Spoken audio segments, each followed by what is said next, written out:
Hello, welcome to Mark Langley's Horsemanship Podcast, a podcast helping people to understand their horses better, to provide solutions in a calm, connected way. I'm Jenny Barnes. And I'm Mark Langley. So on these podcasts we ask Mark a whole load of questions from the online members who subscribe to Mark's online membership. Anyone can ask a question every fortnight for him. So this week we have a question from Tracy, who asks, is there any way to deter a horse from kicking when in a group? I've been playing equine soccer and he's kicked out a couple of times at the other horses when they get in close, and I'd feel terrible if he hurt someone. Yeah, thanks for the question, Tracy. The biggest thing about some horses are much more sensitive to new groups of horses than others, and I think the biggest thing we've got to look into with our horses is the more stress or anxiety they're under, the processing speed, obviously, to process situations and things like that. So like a processing speed, like on a young horse might be, you're walking along and it's processing everything because it's processing you on their back, plus all the things in front of them and everything. And that horse, on its first ride, will be unwilling to trot because it's not going to take in that environment as quick as it would be able to normally once it becomes more confident and comfortable with everything. And in groups and things like that, like there's a little horse that a while ago that was very sensitive that we bred here, that with new horses it was really like pinging off horses in mobs and things like that. But when her worry started to get a little less and her anxiety was down, and she was more connected with me and what I was doing and stuff like that, she became more able to process the other horses better around her. So the thing about what's going on is your horse is more sensitive to the new dynamics of the herd, but also he's probably under a lot of pressure in the game itself. So there's the more worry in the horse, the more anxiety in the horse, the more likely he's not going to be able to deal with all the boundaries and all the things that the other horses around him, and he's going to be a bit aggressive and kick out at the other horses. The more centered, the more calm he is with everything, with you, with all the aids that you're providing in that environment, plus that environment, which could be a reasonably stressful environment, being horse soccer, then his anxiety is going to be up and he's not going to process those horses as well when they're around him. He's not going to understand them as much, or he's not going to want to. So sometimes some horses need a little bit of time to soften around other horses and become more, just time to walk around in a group and understand that it's safe. So something I think about doing is, one, first of all, make sure every time you pick up a rein or do something with your horse, he's reconnecting, his thoughts are with you and what you're doing, and you can tell him to let go of things. So basically, the first thing for safety, if you're riding and your horse does get a hard thought towards another horse, you want to be able to say, let go of that, why don't we come over here?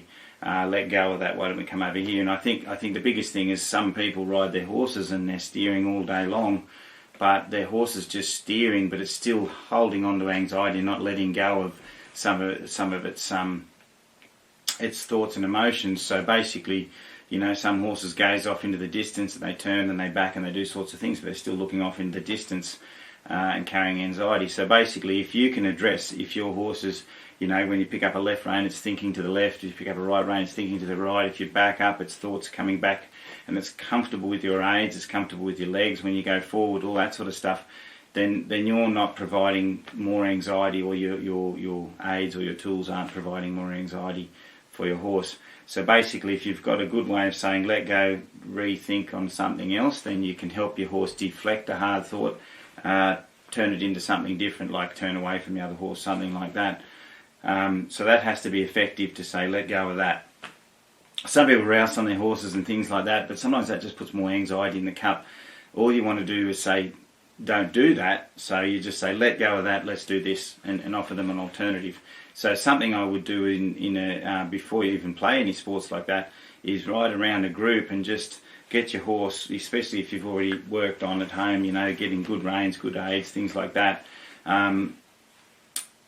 Then when you're in a group, you just ride around a group and you just try and work out how he's going, which horses he's not so comfortable with, what eye he's more aggressive on. Maybe one side is a bit more flinchy than the other side, and being able to address that and and you might have to do a bit of graded exposure, so you're sort of gently grading that exposure with other horses, and then you're also testing in that environment, hey, you've got a strong worry there or trouble there, let go of that, come over here. So every time you present an idea to him, it takes him away in a sense, or tips some of that anxiety out when he follows the feel of your direction.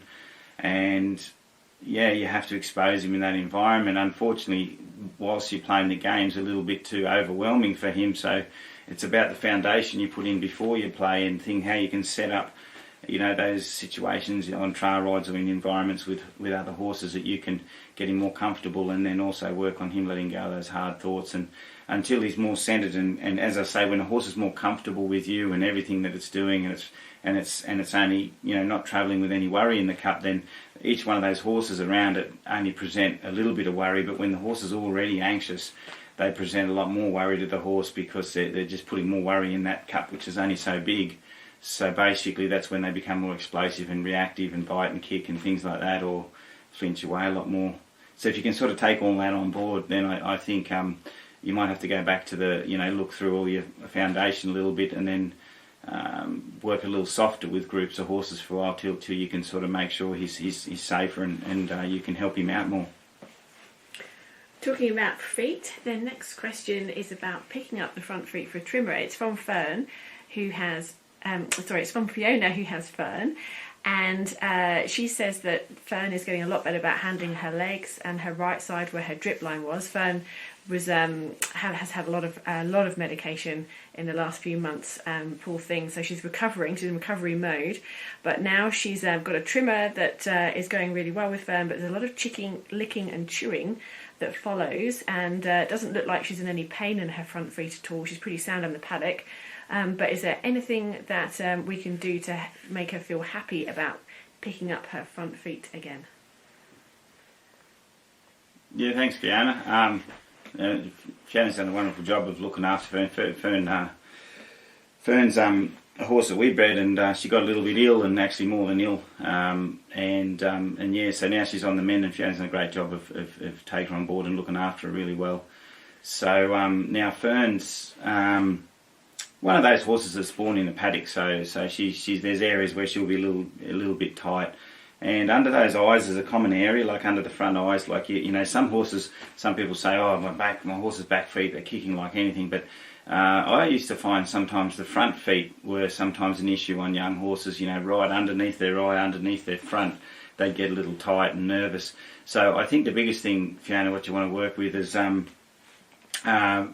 she's sort of probably got a tendency sometimes to want to sort of stand and freeze a little bit wary. So the biggest thing you could probably do is just get her to, you know, just stand right really close to her on a short lead, and just gently, you only have to walk really slow. Have your shoulder about in line.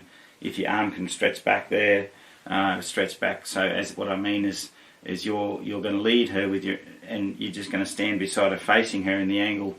At the angle you would be to pick up her feet, so you're obviously looking down her hip in a sense. But stand with your shoulder close to her shoulder, and just get her to walk softly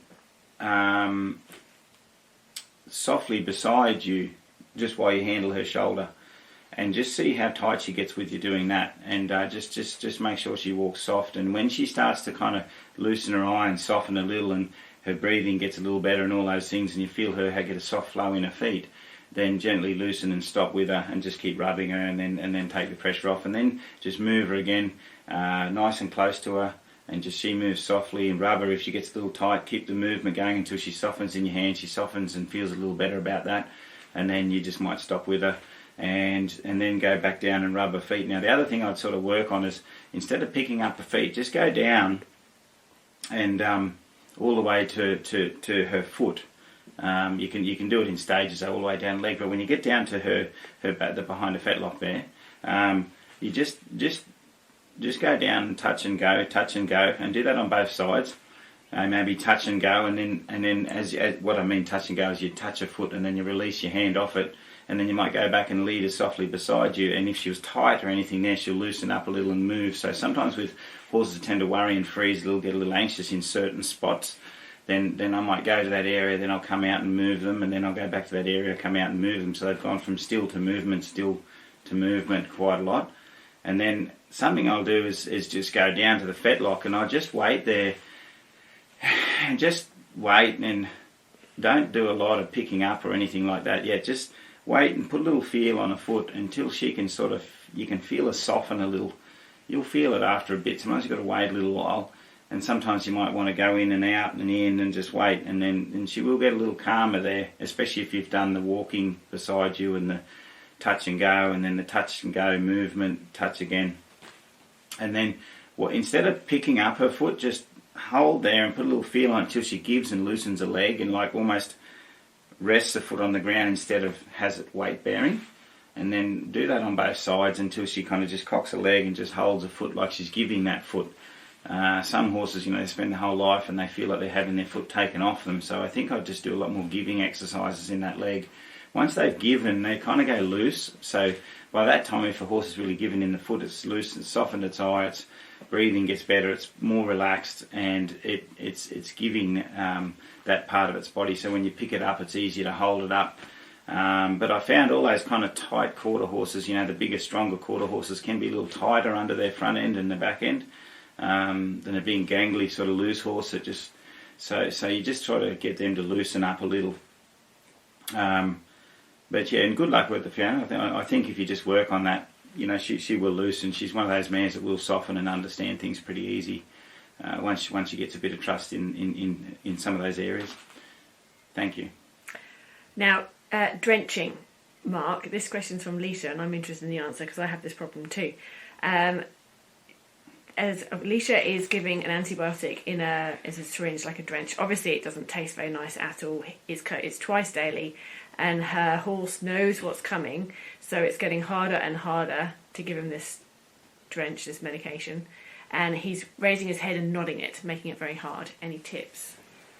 Yeah, it's a hard one, that sort of thing, because it's almost like the one thing I used to dread was a young horse getting injured and then needing a course of needles.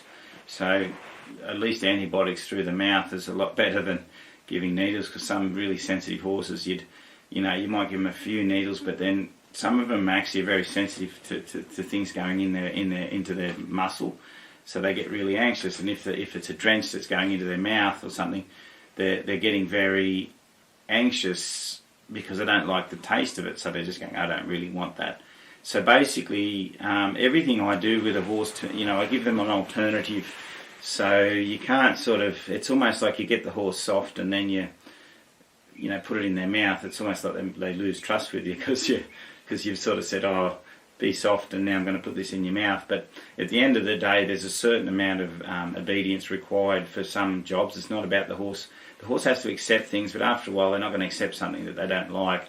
But the more efficient you are and the quicker it's done, and then maybe you can follow it up by something. So basically, you could have a drench. If you really want to put more trust in your horse, you could give it a drench, and then right after it, give it like something that's going to taste good, like in a drench, just to say, well, there's an aftermath of this that's going to be tastier. So that's something that you could do if it was a long-term thing for horses that really get a distaste for something. Mix it with honey or something like that. Well, you could mix it, but sometimes you can't mix. You can't take the flavour out of something that's really bad. It's just more something at the end of it. So they have a drench followed by another drench that actually puts a positive finish to their palate, I suppose, like a good wine versus a bad wine. There's going to be a positive finish to it, but that's not really going to get the drench in their mouth at this stage. I mean, you could always put something nice in the drench in the middle and then something nice at the end, just to sort of, especially for the continued drenching for people who have to give horses certain things over a long course of months. But basically, with that head fight and all that, basically if you get your horse softly leading, lowering its head, things like that, so you can bring it down, soften it, bring its thoughts in, so it can soften. So basically, when it puts its head up, you've got a way of saying that's not available, and the horse will put its head up, and with the feel, you put a little feel on the holder, and they'll go, that's not available, and it'll start to come back down again, and get its thoughts and get it soft in that place that you feel it's safe to drench, or that you're comfortable with. So probably possibly with a little bend into you and its thoughts into you, and then in this, and then if your horse sees that. So then another thing I do, now you've got to be a little careful with this, is what I do when I drench horses. I'll get the horse soft by saying that's not available, soften and lower the head a little. And then also with the softening process, don't just go do a lowering the head lesson. You can do some leading backwards and forwards lessons, getting the horse thinking into the field. So you're taking that evasive thought and turning it into something positive, giving it an alternative. So backwards, forwards, maybe some yields across, and then soften, lower your head a little, bring your thoughts into here and just give it some space. And then what I'll do is just with my hand, I'll handle their muzzle again, and then what I do is I stick my fingers, 2 fingers, up inside their mouth, like up beside their teeth. But you have to be super careful in the sense that, so I'll put 2 fingers and I'll pull them to the outside of their mouth so that the edges of their teeth aren't going against my fingers, and I'll just have them and like that, and that'll encourage them to start opening their mouth. And sometimes you can even put your finger over their tongue and stuff like that, and that should be done anyway to get all the grass or leftover food out of their mouth before you drench and anything like that. And they'll kind of mouth, and anything in their mouth will drop out. And also and then once my hand's up inside their mouth, so it's sort of like you're going in at the top of their mouth where the bit would sit, but then you've got your fingers going up along the outside of their teeth, and you pull it out a little, and then you just hold in there, and then they'll just soften in there. So, and you can hold your hand in there, and you can even get them to do some little lowering the head while your hand's in there and soften. And then just as I'm in there like that, then I just put the drench up behind my hand and just squirt it in, because their mouth's already open to my hand's in their mouth, and I squirt it in over their tongue, and then I just take that out, and I do it like that, and it seems to be a lot easier. And I'll actually get them to soften while my hand's in their mouth for a while, loosen up their jaw a little and relax in there. But be very careful for everyone listening to this, because if you just put your fingers right across their molars, obviously they're going to crunch your fingers, so you don't want to do that. So it's got to be right up against their cheek, against the side of their cheek, and pull their cheek out a little, so that you got a gap. And it works really well, because they sort of get soft with your hand there, and then you can just slide a drench in behind, and it makes it easier. But something you might go, as I said, put something positive beforehand that's nice in a drench, have the middle and then the after drench, but just get them interested in having that in their mouth again. Depending on how you do it, you could even load it up with a little bit of something. I don't know, I've not done it like that before. But a lot of new antibiotics, like there was one antibiotic that we gave a horse, it was a new one, it was a really good one, it was quite expensive, but it was really good around the joints, and holy cow, the horses loved that. They were coming back for it nearly, there was no problem, and that was a long course antibiotic. So you can also find some antibiotics also that are a little better, and ask the vet for ones that are a bit more better on the palate. Yeah, because the young horses, you don't want to sort of instill a bad memory about having medication. It's quite crucial that you kind of go to the extra length to get it right, and that they're feeling okay about it, because it can set them up for life. Yeah, for sure. Okay, Nadia has a young Spanish mare who has had problems with transitioning from the left to the right eye. She's been putting your ideas into practice, and they're coming along nicely. But now a new thing has popped up. The mare is amazing with stuff that other horses are frightened of. She prepares her for a younger rider, so she asks her to walk and trot with a rope over her saddle, dangling and dragging behind her, and she floated along nicely. But noises, movement and touches coming from a rider surprise her with a trigger that's a bigger reaction than what seems to be with other things. For instance, if she's about to get off, she takes her feet out of the stirrups, and she was likely to flinch quite strongly as long as her feet touch the sides. And she thinks this is because she's surprised rather than being touchy in general. Now, that could go quite badly quickly with an inexperienced rider that might grip her with her legs. So if she's straight, she can handle it better than if she asks her to have her neck bent. So what would you suggest to help her? Because she wants to try and stay safe. Normally, she would bend her, but she thinks that might make things worse. Thanks for that question, because it's actually one of those things that you'll come across a fair bit in horses. They're still sensitive. By the sounds of what you were doing earlier, that seems to be working is you're getting her to cross eyes and go from one bend to the other. So by the sounds of it, the horse is very sensitive about things down at the side, especially live things.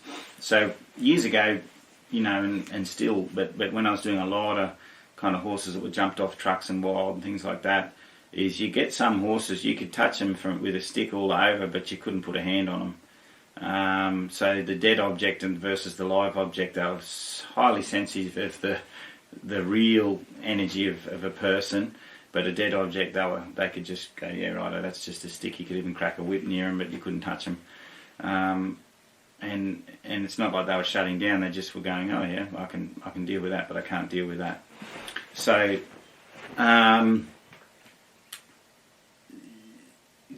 the thing you still want to also do is go back to your groundwork as well. There's one area where you just want to get them, like the last question of Fiona and Fern, was to lead the horse by and rub them all over as you're leading them by, things like that to both sides, just without anything on them and all that sort of stuff.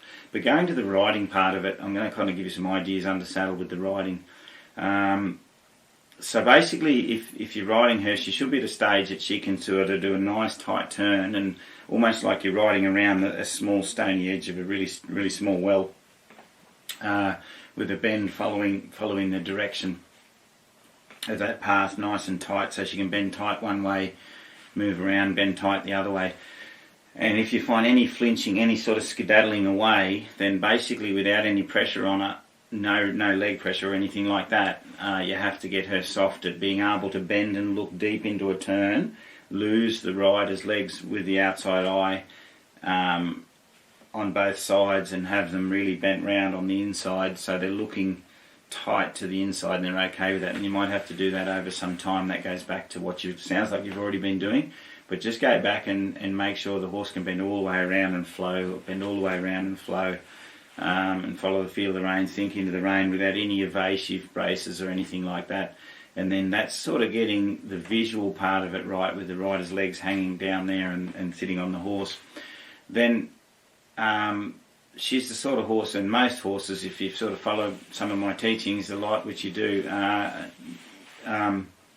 is I ride horses for quite some time like a tourist on a beach ride without a fancy seat. And the reason is it forces me to use my legs all the time, because there's no seat influence on a horse. And the reason I think people should be forced to use their legs continually for a while, and that's, from the knee down, the lower calf and the heel, I think that we should be forced to use that area for some time until the horse is very comfortable with it, because very quickly horses can avoid something they don't like by moving forward to our seat and our shift in our seat, and we reward them because the horse moved off our seat. But that horse could be avoiding our legs because they're frightened of them. But horses will always be worried because our legs are always down their sides, regardless if we're using them or not, because they know they're there. It's like a horse that knows that the sides of the float's there, so it just stands in their brace the whole time. Not touching them with legs doesn't mean you don't have legs. They're still there and they still move, and the horse knows that if that leg touches them, they're going to be frightened. So you have to force yourself to ride with legs only for a while, because she's going to be one of those horses that are super sensitive. But to wean her into it, you almost want to do a little bit of desensitizing with the legs. So what I mean by desensitizing her is you might start to, when she's soft at bending, you might just use one leg at a time, and you get a bending into a turn, and the side that she's focused on, the side that she's looking at you on. So if you picked up the left rein, had a tight left turn, you gently start to rub her with your calf and then even your heel on that left side, and you stay in there until she'll kind of flinch and get a little nervous, and then you stay in there until she softens a little and gets a little more comfortable. Then you take your leg off, and then you just let her straighten out and ride. And you do that continually on one side and continually on the other. You might start a little slower and then build it up that you could give her a good rub down the sides with one leg and then the other leg. And then basically you're going to sort of go, so basically you're starting off one rein, right rein, right leg, left rein, left leg, until she's very good at each one separately. And then you work to straightening her out and having one leg rubbing her when she's in a straight line and the other leg rubbing her. And then you can almost start like a bike, as you're just rubbing one leg and the other leg like a push bike, and you're just gently rubbing down to the sides till she's super comfortable with the legs. And then when she's sort of comfortable with them, then and you might have to keep reminding them. Then the person starts to ride more with legs like wet towels instead of a nervous horse where your legs are just off your horse all the time. So the rider, like yourself and the people you're trying to set them up to ride her, have to hang their legs so that the horse feels the legs on them all the time, not squeezing but just hanging like wet towels, just draped over wet towels. And then once she's good at rubbing either side, then you can start to heels mean go and go back to slow walk, stop, heels to just take one step forward, heels to step into a slow walk, heels to step into a fast walk, and just work on a lot of leg transitions constantly until she's so comfortable that legs are just another pathway that's there all the time that she can listen to and not worry about that all dissipates. But it's going to be a bit of graded exposure and a bit of desensitising to the legs for a while until she's much more comfortable with them. Now, you're not going to flood her with legs until she just goes, thinks anything's futile. That'd be silly. That would be the bad type of desensitising. You're just getting her to soften and loosen up and relax a little into the rein where you're rubbing with each leg at a time. So, but if you work through that, then hopefully over time she'll just get a lot more comfortable. And then the noise things, obviously, you start to ride and you talk and you just, sometimes I'm at clinics, I'm talking all the time because I'm explaining stuff. So, just talk and just ride, having conversations and making little noises until she just realises that part of life. Otherwise, they'll teach us to not use their legs and ride very quietly until one day we fail on those two things and the horse spooks out. Thanks, Naja. Good luck with that, Nigel. Let us know how you go. That's it for this week. Thank you very much for your questions, everyone, and we'll see you next week. Thanks, Danny. Thanks, everybody, for the questions. You can learn more from Mark online through his online training videos. Just search Mark Langley Horsemanship. There's over 380 training videos which everyone has access to with a 7-day free trial. If you like what you see, it's just $15 a month from there. That's help where you need it.